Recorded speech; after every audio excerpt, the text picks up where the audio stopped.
लोककर्तव्यासाठी सदैव अग्रेसर। मराठा नेते मनोज जरांगे पाटील यांनी काल अखेर 5व्या दिवशी उपोषण सोडलं आहे।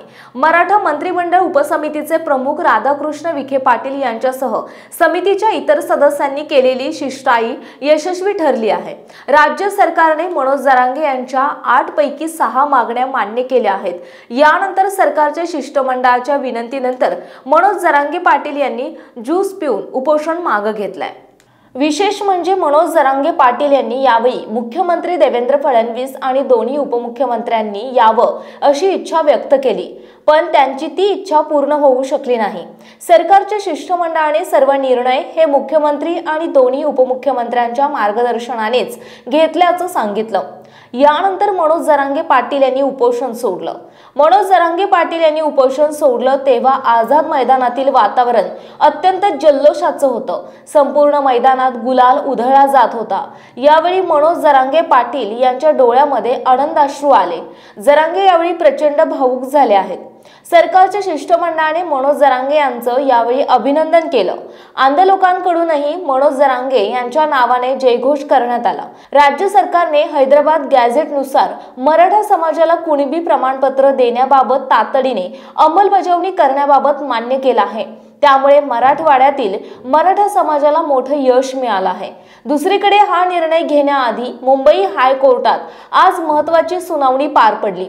मुंबईत रस्त्यांवर असणारी मराठा आंदोलकांची गर्दी आणि वाहनं या विषयावर युक्तिवादावेळी चर्चा झाली।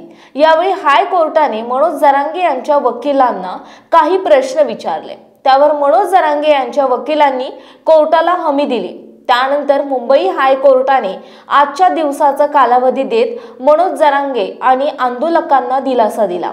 सातारा गॅझेट हा सातारा जिल्ह्याशी संबंधित सरकारी अधिसूचना, नियम, आदेश आणि माहिती प्रकाशित करणारा एक अधिकृत दस्तऐवज आहे। यामध्ये जमीन व्यवहार, शासकीय योजना, निवडणूक, अधिसूचना आणि इतर कायदेशीर बाबींची नोंद असते।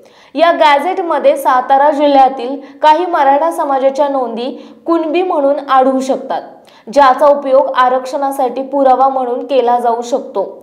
सरकार 1 महिन्यात सातारा गॅझेटियरची अंमलबजावणी करण्याची तयारी करत आहे। हैदराबाद गॅझेटियरमध्ये एक कायदेशीर अडचण आहे। यामध्ये केवळ लोकसंख्येचे आकडे आहेत, त्यात नावाचा किंवा व्यक्तींचा स्पष्ट उल्लेख नाही। त्यामुळे नेमक्या कोणाला प्रमाणपत्र द्यायचे हा प्रश्न निर्माण होऊ शकतो। मात्र सरकारने यासाठी एक तोडगा काढला आहे। ज्या मराठा व्यक्तींकडे शेत जमिनीची मालकी असल्याचा पुरावा नाही, त्यांनी 13/10/1967 पूर्वी ते किंवा त्यांचे पूर्वज त्या स्थानिक क्षेत्रात राहत असल्याबाबतचे प्रतिज्ञापत्र सादर करायचे आहे। या प्रतिज्ञापत्राच्या आधारे स्थानिक चौकशी करून पुरावे तपासले जातील। जर कुटुंबातील किंवा नातेसंबंधातील कोणाला कुणबी प्रमाणपत्र मिळाले असेल तर त्याचा उपयोग अर्जदाराच्या दाव्यासाठी केला जाईल आणि आवश्यक चौकशीनंतर सक्षम अधिकारी कुणबी दाखला देण्याबद्दल निर्णय घेतील। मनोज जरांगे पाटील यांनी दिलेल्या माहितीनुसार सरकारने हैदराबाद गॅझेटियरच्या अंमलबजावणीला उपसमितीने मान्यता दिली आहे, तर सातारा गॅझेटियरची अंमलबजावणी 1 महिन्यात केली जाईल। प्रत्यक्ष अंमलबजावणी सुरू झाल्यावर या कार्यपद्धतीमध्ये काही अडचणी येतात का हे पाहणे महत्त्वाचं ठरणार आहे।